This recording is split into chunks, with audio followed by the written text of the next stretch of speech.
Hello everyone, my name is Protagonist, you can call me Protag, and today we are here to talk about Fire Emblem, everyone's favorite fantasy chess waifu collecting game. So, Fire Emblem is a series of fantasy tactical role-playing games that have really captivated the world for over about 3 decades, 30 years-ish? And they were created by the development team over at Intelligent Systems. The first game was released in around, 1990 on the Famicom, also known as the NES for those in the West. The series has continued to grow in popularity, creating dozens of mainline titles and multiple spin-offs, cementing its name in the strategy RPG genre, and it hopefully will stay there for many years to come. However, if you know anything about this series, it's that the history is very much deeply rooted within the Japanese markets.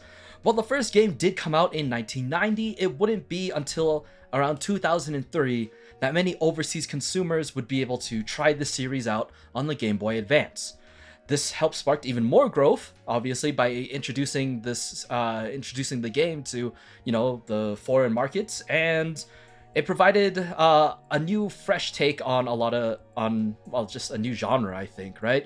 It provided memorable characters, groundbreaking gameplay, and epic stories that helped launch the series skyward.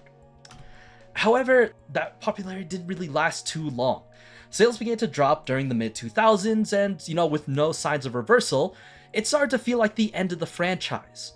It might have been because it was rumored to be one of the last games of the series, but Nintendo finally started to, advertise Fire Emblem a little bit more, and in turn, this next game I will talk about was kind of their last chance for success, a hope for revival. But a revival they wished for, and a revival they got. Fire Emblem Awakening will always be a point of contention for fans new and old. Many will cite that this game was what helped save the series, but others might say that the series never really needed saving in the first place. However, one thing is for sure.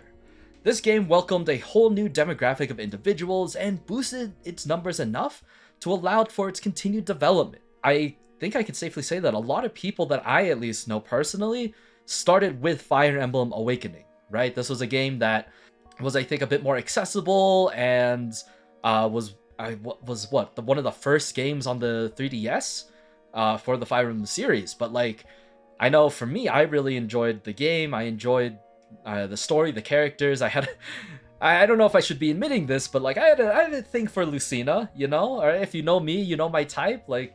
Lucina very pretty. She's very cool, and I think this helped me just fall more in love with the series. For the next 7 years or so, we got one more mainline games. This is through Fire Emblem Fates, Conquest, Birthright, and the middle one, which I totally forgot, but you needed to buy it as an extra DLC in order to see the true ending of this game. It was an interesting way to sell it, and overall I thought these games were kind of okay. But we also got some really cool spin-offs that I really want to talk about. The first one was Fire Emblem Heroes, which is, as many of you might have heard, is a very, very watered down version of Fire Emblem, but has a lot of cool and unique characters and units that you can use. So all of these characters here, except for the guy under the title, that is the main protagonist. That is essentially you who are playing this game. But all the other pairings on the right, those are all playable and obtainable characters through gacha. Some of these are limited time only, obviously, because of their outfits and stuff like that. But as you can see, they're the artwork is amazing. The original characters are superb, and there's a lot to love about this game. Many people have thrown thousands of dollars in. I was really into this game starting out, and then, I just kind of got a lot more confusing and just too many units, and I think I just got power crept, and that's kind of what ruined it for me. But next up, we have one of my favorite Fire Emblem games, Tokyo Mirage Sessions Sharp FE. Or FE Encore if you bought the remastered version, which I obviously did. This was an amazing game in and of itself. I think this was the one time Fire Emblem ever decided to do a crossover, and they decided to do a crossover with one of the other greatest series in this game, or with one of the other greatest JRPG series, which is Shin Megami Tensei / Persona or whatever. But yeah, this was a really cool and very fun, lighthearted Fire Emblem game. This was not as serious as other ones, but the overall premise was pretty much the same as some of the other games.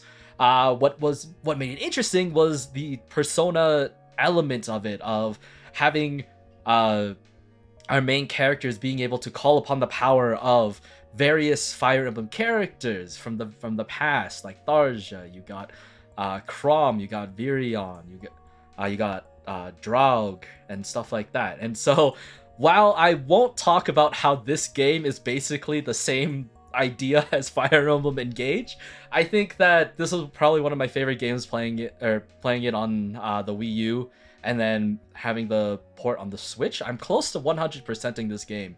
I might stream that later, but we'll see. The next one was Fire Emblem Warriors, which was what, a crossover again, but this time just with the gameplay crossover with Fire Emblem characters within the Dynasty Warriors type game style of just huge hack 'em slash battles where one character can fight off like 100 different soldiers and NPCs all at once. And so that was essentially it. That was the whole game. They got once again, you had the ability to, I guess, call upon heroes in this one as well. I'm not entirely sure how this one works. I forgot. I think they came into this world through portals and stuff, through some weird dark time spacey magic. But yeah, this was essentially another just fun, lighthearted hack and slash game. It had a pretty intricate story, if I recall. There was a lot of fun DLC and a lot of challenges that you could do. And so there was a lot to think about, or a lot to do in this game, and it was actually popular enough where they made a sequel to it just recently, Fire Emblem 3 Hopes, which I don't really talk about, but I wanted to bring it up because it didn't talk about it here because this didn't happen between the 7 years or whatever, right? Now we can move on to the next mainline game, right? While all of those games were very fun and very interesting, people were still wanting to see what would come next, especially with the introduction of the Nintendo Switch. Fire Emblem fans were wondering, what the hell's the next game gonna be? And what a game it was! Fire Emblem Three Houses! Oh my goodness, a new and refreshing addition to the series. I think the game did a very interesting job on implementing some mechanics from old games, like focusing a bit more on the social aspects, things like that. But they also introduced and added more onto new aspects like the day-to-day simulation life, living in the monastery, having a huge area to explore, talking more with your characters, making food, doing fishing mini games, stuff like that. And they focused a lot more on building those personal connections between characters and between you and the game itself. However, with the resounding success of Fire Emblem Three Houses, many fans, both old and new, were left to wonder how intelligent systems can outdo what they've made. Fast forward almost 5 years later, and now we have Fire Emblem Engage, the newest installment in the Fire Emblem series. However, while the release date is literally tomorrow, there hasn't been much news on the EN side of things. Instead, a lot of the gameplay and character reveals have only been shown on the Fire Emblem Japanese account. And it got me thinking, why is that? Why prevent other people from being able to understand what's going on with their new game, and instead limit it to only one country? And obviously because the game is made in Japan, but I don't know, it's 2023 actually. Come on. I feel like there should be a bit more globalization. But that's why we're here today. I mean, that's our goal, and hopefully we can figure this out in today's episode of Let's Learn. Today we are talking about Fire Emblem Engage, the newest series, or the newest installment to the Fire Emblem series. And our main goal today is to figure out or understand why there is limited to or little to no proper marketing or social media marketing for Fire Emblem Engage overseas.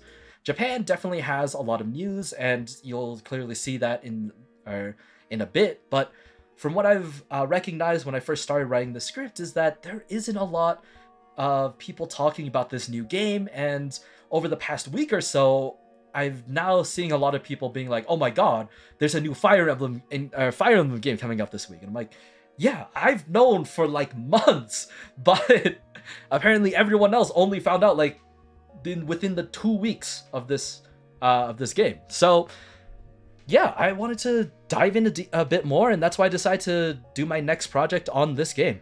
I guess before we can even look at Engage, we have to learn a bit more about Three Houses.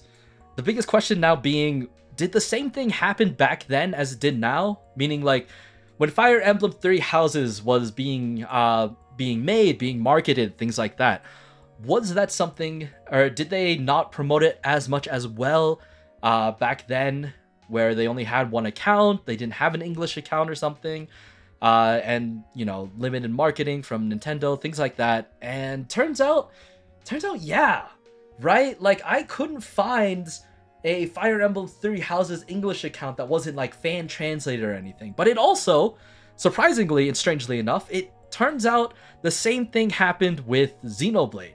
One of my favorite series as well, Xenoblade Chronicles 3, also didn't have any major English channels to talk about. I think a lot of the hype was just built around knowing that Xenoblade 3 existed. I was a huge fan of the game beforehand, and I just wanted to see how 3 combined everything and finished off the story. But that's for a different time. Anyway, the main thing that we should be talking about here is that, you know, many JRPGs, not even just these two, have promotions or have marketing within Japan, but not as much in any overseas markets. So yeah, I thought it was very interesting. I don't know, like, why make that information harder to obtain? Like, the only reason I could think of, right, is kind of similar to what recently what League of Legends did with their newest what is it, cinematic, I guess, or their anthem or whatever, right? They released it at like 1 a.m. Pacific time when everyone was basically asleep or there wasn't a lot of people online. They released their thing and not in peak Twitter hours or whatever.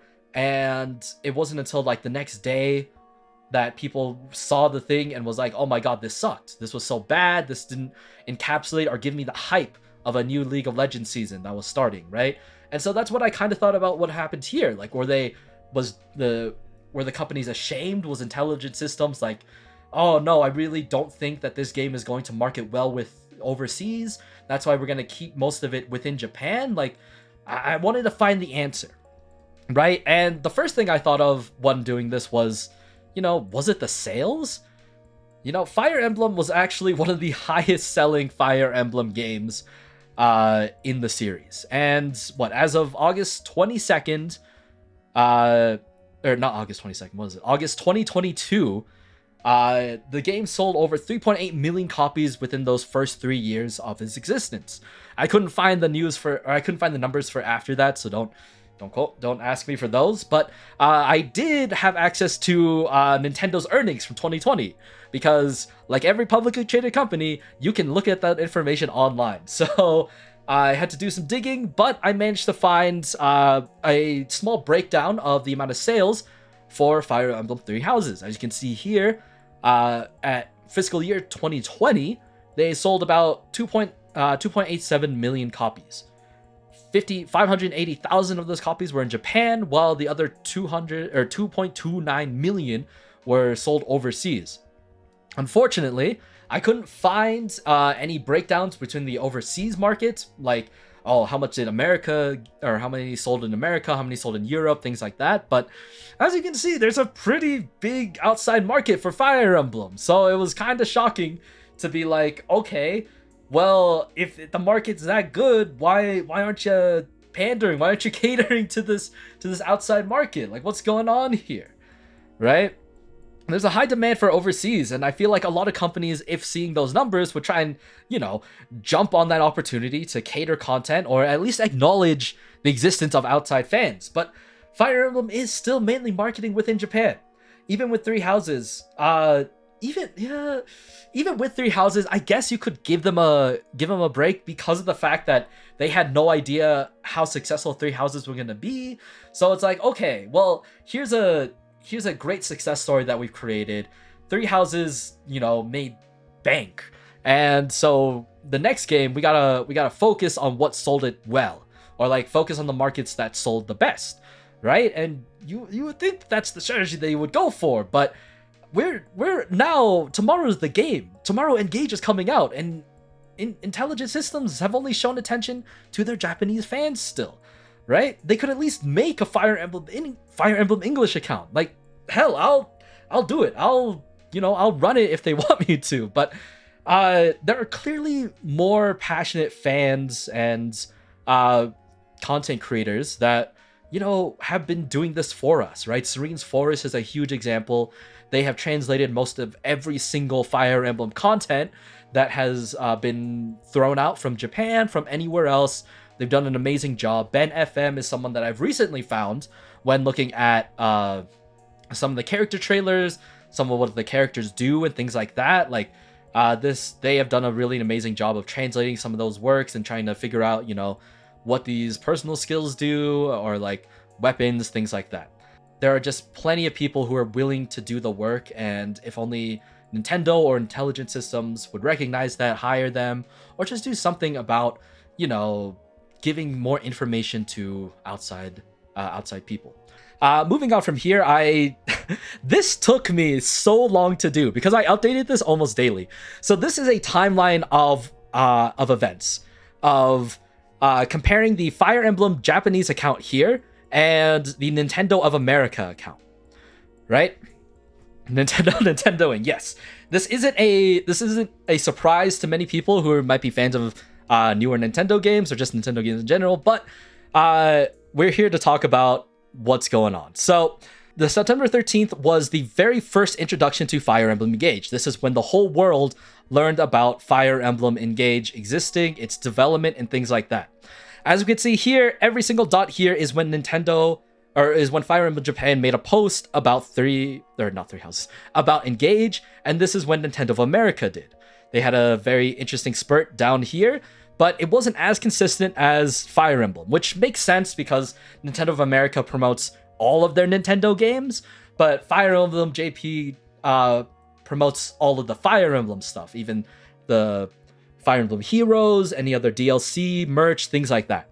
And so I was really shocked to see how little Nintendo really cared about this new game, especially with, how popular it is and like how much people really enjoyed this game. I think with the success of Three Houses, you would think that Nintendo realized how important that type of game was, especially with all of its sensitive topics that it talked about, all of its relationships, and just like how deep of a story it was. You would think that with all of that there, Nintendo would have realized that, maybe this was important to talk about and would help people get more interested with their new games. But it doesn't seem to be the case here, right? As you can see, even all the way until just a couple of days ago, it wasn't until then that Nintendo started to be like, hey, don't forget, we have a Fire Emblem game coming out, guys. Like, we're gonna give you, and even the information that they talk about in like all of these posts here from like, what was this, October 12th to 31st,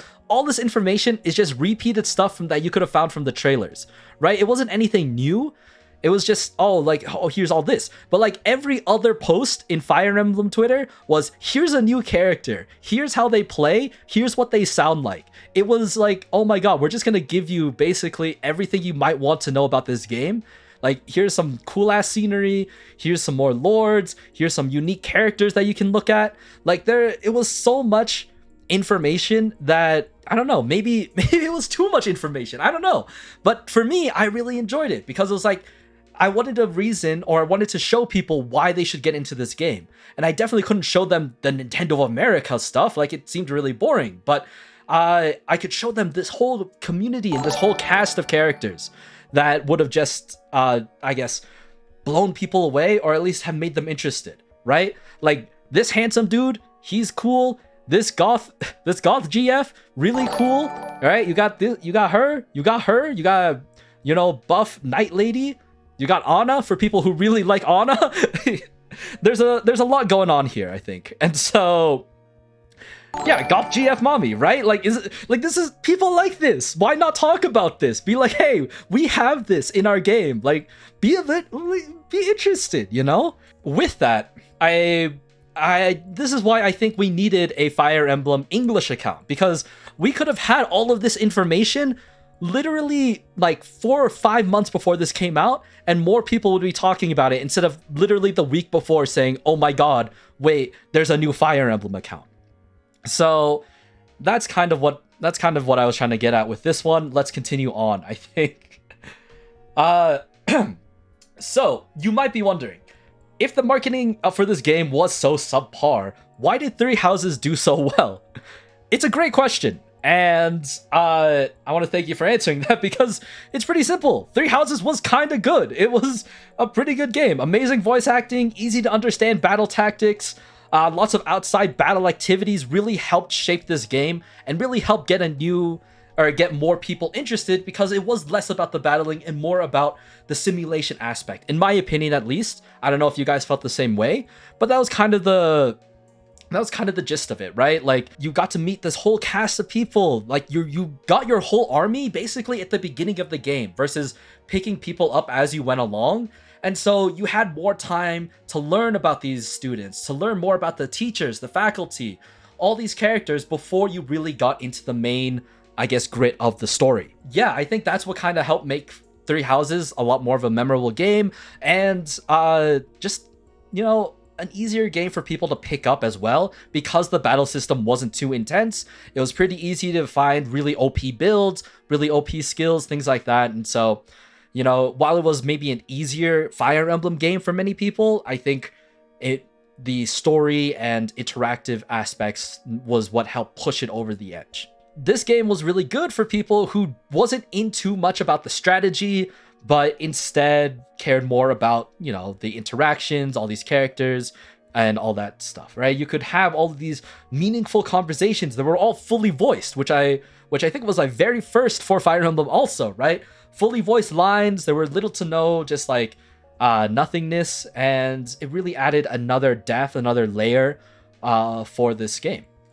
And so they replaced a lot of the stranger interactions, you know, like what happened in Fire Emblem Fates, where, you know, you blow on your characters, you blow on your love interest to tell them that you care. I don't know if you guys know that this was a thing. I'll talk about it a little bit, but in Fire Emblem Fates, I believe you could use your DS microphone function to blow gently into your DS to help dry the hair of your wet companions.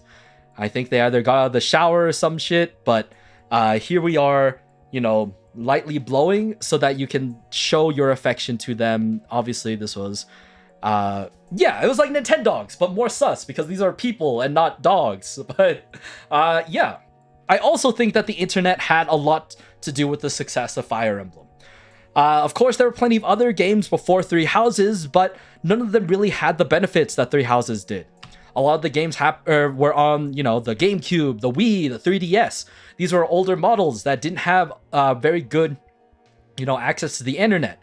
It wasn't until the Nintendo Switch came out where you could tweet on your Switch. You could take pictures. You could share all of this cool, you know, information, share it with your friends, post it online and be like, oh my god, I can't believe this happened. Or how did I miss on a 95% chance to hit?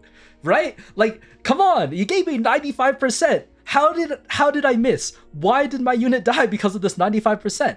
I don't know, but it happens. Does it make me angry? It does. But you know what? It's fine. It's Fire Emblem. It's what happens. It's what it do. But overall, I think the Nintendo Switch has done this game wonders, has done many games wonders with its ability to take pictures, take videos, and share them online. And especially because it's easier to connect your Switch to like a capture card, put it onto your computer, you know, record it with OBS or something, and you can share and stream all of this so easy compared to streaming it on, you know, maybe a Wii or your 3DS. Like, it's a lot more hardware, and I think the ease of access is what helps boost sales for Fire Emblem or get more people's eye on Fire Emblem in general. Should we expect the same thing to happen with Engage? Should we expect the same meteoric rise, the same popularity? I don't know. I don't think so. Unfortunately, in my opinion, Fire Emblem Engage does a lot of different things that that move away from Fire Emblem Three Houses that many people might not like because they were used to how Three Houses was, right? Many people really enjoyed the dating aspect, right? This whole, oh, I can go on tea time with my favorite characters, right? Shamir is obviously the best girl. If you say otherwise, I'll be, very disappointed. We might not have memorable characters like Gatekeeper from Fire Emblem Three Houses, the guy who somehow won a popularity poll because of his ability to keep the gate and just be somehow be a memorable character. He even got himself a unit, I think, in Fire Emblem Heroes. He was that popular. And you don't have this crazy rainbow cast of characters. I mean, you kind of do now, but it's not, it doesn't feel the same, I think. And so, yeah, I want to talk a little bit about what sort of things might steer people away, or what big differences I've recognized from watching, trailers, some game reviews, and things like that. So hopefully we can see whether or not, Engage will be able to reach the top or even exceed, how well Fire Emblem Three Houses did. Spoiler alert for anyone who might not want to see what happens or might not want to talk more about Fire Emblem Engage, or wants to keep all of the information secret to them. Just leave now or forever hold your peace. I will give you 5 more seconds to do that. And you got 5, 4, 3, 2, 1. Okay, so the first main gimmick of the game for Fire Emblem Engage is that it involves the characters pairing up with many, if not all, of the Fire Emblem lords of the past.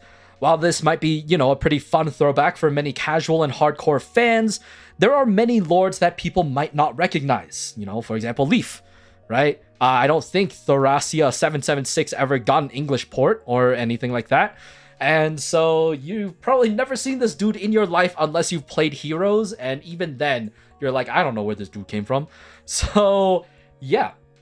Thankfully though, many of some of these older games did get a modern re-release. Most recently, Shadows of Valentia, where you get to see Alm and Celica. People might not know who these are. People might only recognize Byleth, maybe Corrin, maybe Lucina, but some of these are memorable, some of these aren't. And so I think this will be very hard for newcomers, people who got into maybe just Three Houses, that they might not care about any of these other ones, while long-term fans are going to be like, oh my god, I finally get to see some of these people again. Like Erica, what an amazing thing. Next up, from various online videos talking about some of the reviewers got access to an early copy, or at least were able to try out a chapter of Fire Emblem. A lot of them talked about how this installment of the game was a lot more battle focused. So I'm sure many hardcore fans will be thrilled to have more strategy and tactics within their game. However, my biggest fear is that it will turn some of the more casual fans away if they weren't a fan of the battles in the first place, right? As you can see here, everything looks a lot cleaner overall. I think it looks really cool. It's a lot more streamlined. There's, a lot more to look at, in my opinion. However, it might not be good for casual people who only wanted to see, all right, is my number bigger? If so, I kill him first, right? That was kind of the rule, but that's not how it always worked, unfortunately. And this kind of throws it back to some of the older games where you do have to care about all these numbers, about positioning, things like that. So in order to counteract that, though, I hope that Engage, has a very rich and memorable storyline, and it provides something that allows players to care and want to continue this game and learn more about the world, its inhabitants, and, its overall storyline. So in the end, what did we learn? If it ain't broke, don't fix it. I'm not entirely sure what Fire Emblem or Intelligent Systems' plan is with Engage. Whether it was because they thought that, Engage was only going to do well in Japan, so that's why they still only focus in Japan, or they just kind of dropped the ball. Or maybe even Nintendo of America was like, hey, we don't really care about Fire Emblem because it's not Pokemon, it's not, it's not Mario, it's not even Mario Kart. I don't know where the miscommunication happens, but I think there is a growing interest in Fire Emblem, right? I think Fire Emblem Three Houses helped bring in more people, and unfortunately, neither company did a lot to keep those people interested for their new game. That's why I have my predictions here of what I think is going to happen. My first one, 2.5 million in sales. I think this game will sell well. I don't think it's going to sell as much as Three Houses, unfortunately. Not unless there is some crazy thing that happens that brings everyone in together, that I think Fire Emblem Engage is going to outperform what Three Houses did. Second, if more success, an actual EN account. This is something that I hope to see, right? I hope to see not even just Fire Emblem, but other JRPGs or Japanese MMORPGs or anything of those sorts to start, creating content or just creating posts for their overseas audience, whether it is in English, Spanish, German, Russian, Chinese. I don't know how big the China market is, I'll be honest. But yeah, there's so many other places that they can try and, build a market for. And I think if they want to continue to see that success, I think they need to do that. Thirdly, I'm expecting one of the DLCs to be some sort of game crossover. Kind of like what they did with Tokyo Mirage Session Sharp FE. I want to see more crossovers with different games. Specifically, I kind of want to see more Persona or Shin Megami Tensei stuff. I think that'd be weird, but kind of cool in some way. Of just like, here's a mysterious ring. When you put it on, freaking Orpheus shows up or something, right? Or like, Mara of all things. And you're like, what the hell is this? But it would be funny. But yeah, I'm hoping to see more crossovers with Fire Emblem in the future. If we ever get like a Shin Megami, like a Tokyo Mirage Sessions 2, I will lose my mind. All right, I will say that right now. If that happens, I will go feral.